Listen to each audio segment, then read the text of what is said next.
morning, guys. So this is our second day here in Bacolod, and wala pa kaming plans for today.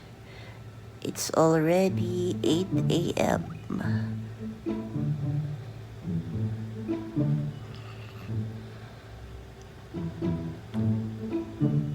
Tulogers pa.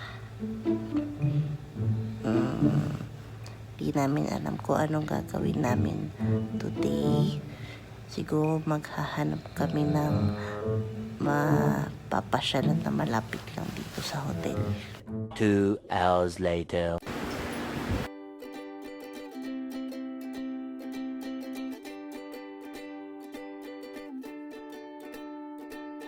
Guys, so we're here na at Alea. So ngayon, maaga pa 10 a.m. lang, kaya wala masyadong tao. Ito pala yung Alea. Famous daw yan sa mga pastries. Yan, ang ganda ng interior. Ang ganda ng door. Ito la.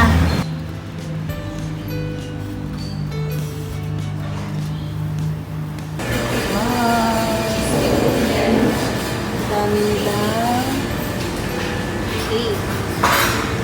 Different kinds of cake. Ito ata yung cheesecake na blueberry. Guys, super daming choices.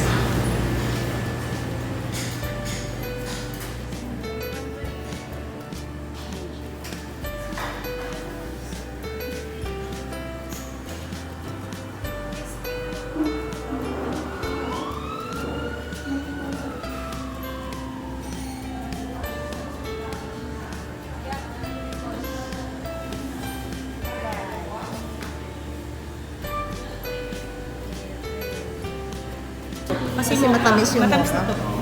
Sobrang tamis ba? Hindi naman po siya sobrang tamis. Usually, no need na for sugar. Okay. Yun na yun. Okay na po. Sige, pa-serve ko na lang po. So, ito na yung order namin. Ito yung white chocolate cheesecake. Ito naman yung Fruity. ano to, Bats? Fruity cheesecake. cheesecake. Then, yung kilalala ay Frozen mango royale. frozen mango royale. Yan. Try na namin.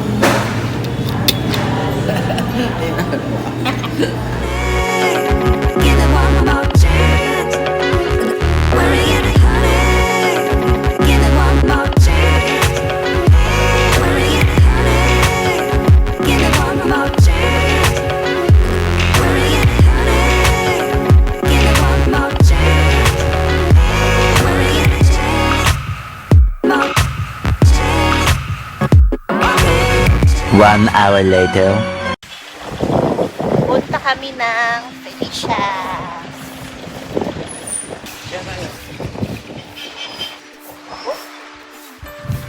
Ingat sa pagtawid. Yun na yung Felicia's. Mayroon din silang mga kaning macarons atin. Macarons 48 each, ma'am. Anong bestseller nyo ng macarons? Yung salted caramel macarons. Eto. Small cake pencil. Yung ensaymada mo ka? 110. 110 daw yung ensaymada. Malaki naman siya. Yan. Tapos iniinit to, di ba? Yes, ma'am. Napainit siya. Ano bang bestseller niyo dito? Sa cakes, ma'am? Chocolate cake, blueberry cheesecake, tsaka yung mga sansiban, tsaka yung ensaymada. Sa yung sa bestseller namin. Sa facial yung mga may salted, may chocolate, may ube, may blueberry, may mocha. Sansiban lahat. blueberry nila. So, mayroon silang different flavors ng Sans Rival. Sarap. Anong bestseller ng Sans Rival?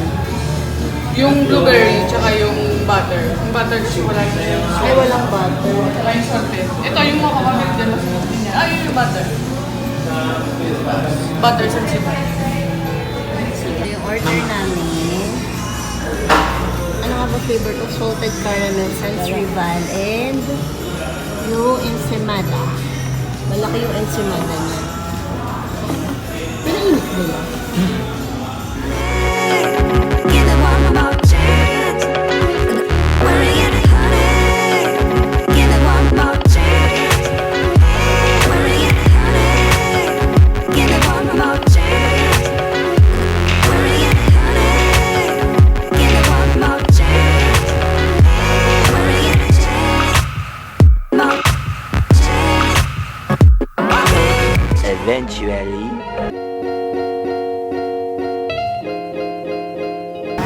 Ay ipintuan sa kinarihan ng walang sinikusan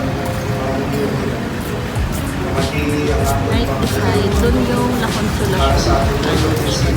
ating isip. Sa labas ng church, may mga here now, so Jojo Vite.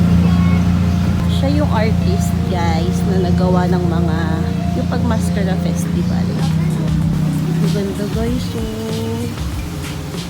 Sayang hindi namin maabutan yung festival. Next week pa kasi siya. And then, merong store. May store siya, ayun. Hindi sila kuya. Magawa. Ganda ng mga mascara. Ay, ito ginagawa nila po. Picture sila.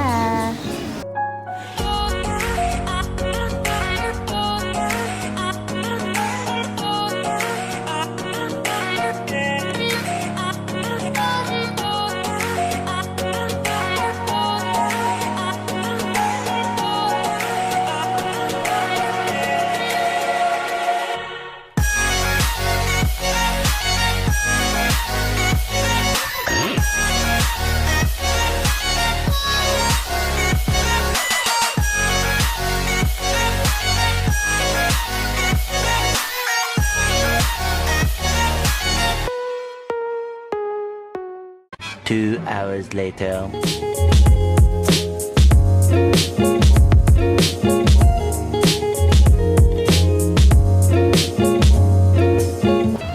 Super init. Lapitan natin yung munisipyo. May fountain, guys. Ayan. Yun yung munisipyo. Parang may siniset up sila. Mukhang may event.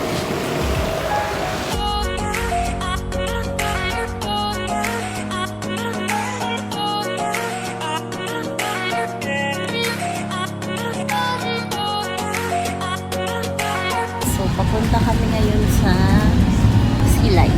Dun sa mga old houses. So, nandito tayo guys sa Silay.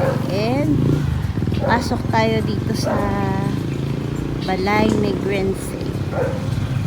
Yan. So, yan. May entrance siya. Malaki siya guys. Oh, luma siya. Let's check. So yung owner po ng bahay, this is Don Victor Gaston. He is half French, half Filipino po. He's born and raised here in Negros. And siya rin po ay isang sugar battle po dito sa Negros po. 70% of the house is still original pa po. 30% is already renovated. So yung 70% po na original, included po itong floor. Pero back portion na lang po ito ng kahoy. Ito pong doors. Yung staircase natin sa harap, nandito yung staircase natin dyan. This is their family genealogy po or their family circle. So, dito po sa gitna makikita mo yung flag ng France and ng Philippines para po i-represent yung dalawang nationality ng parents nila. So, yung puti, pula, and blue po parang nire-represent na rin po kung ano po yung nationality nila since half Filipino, half French na rin po sila. So, Victor, married Philomena Makiling. Ito po yung 12 nilang anak. Yung mga naging asawa, anak, and so on and so forth po yan. So as of today po, we have 800 living descendants pa po. This one is being updated po every 3 years. Kasi every 3 years din po sila nagko-conduct ng family reunion dito po sa Negros. So ito naman po yung before and after restoration po ng bahay. Because for almost 12 years po yung bahay natin dito is abandoned po. Kasi during mid-70s bumagsak ang sugar industry dito sa Negros and at the same time yun po yung time ng martial law. So nag-migrate po sa ibang bansa papunta po ng US yung mga kamag-anak ni Don Victor. Kaya po naiwan itong bahay na wala po talaga nakatira for almost 12 years. Ganyan po yung state niya nung dinonate po siya sa NCF or Negros Cultural Foundation noong 1999. And hindi po yan siya nasunog, that is just due to natural calamities lang po talaga. Ulan, init at pag. If ever you're wondering po kung bakit siya Balay Negrense, Balay in Tagalog is bahay, Negrense is what we call the people living here in Negros. So Balay Negrense po, bahay po ng mga taga-Negros. And on October 6 naman po, 1990, pinakauna siyang binuksan sa publiko as the first ever museum in the whole Negros po. Dito po tumatanggap ng mga bisita si Don Victor Gaston, and dito rin po siya nagko-conduct ng meetings if ever po meron. And ito naman po meron, sir. Ito po ay isang butaka chair, which also sounds like bukaka. Kasi po pag nakaupo ka, patong po talaga yung magkabila ang paa sa magkabila ang rest. So, nakabukaka ka po talaga kapag uupo ka dito. So, for men po, they use it for relaxation. Sa mga babae naman po, ito po yung birthing chair nila or dito po sila nakakatawa. At hindi po lahat ay privilege po na magkaroon ng ganitong upuan. So, yung nakaka-afford lang po talaga nito is yung mga nakakaangat po sa buhay.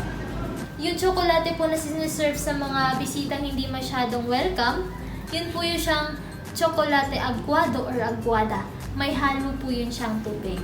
Yes po. And yung siniserve naman po sa mga bisita po na tinuturing po nilang pamilya or welcome po sa kanila or special po sa kanila, yun naman po yung chocolate espresso. Yun po ay purong chocolate lang po talaga. This one is a 1920s na motorbike. The first ever motorbike here in Negros, and this is originally from the Gaston family pa po. Ito na lang po yung natitirang bagay na sa kanila po talaga. Dito. Yes po. So this is owned by Jose Gaston. Yung tatay po ni Father Gigi yung nag-donate itong bahay sa NCF. At pinapaganda lang po yan siya ng bioethanol or yung excess po ng tubo. And this one po is made po from Belgium.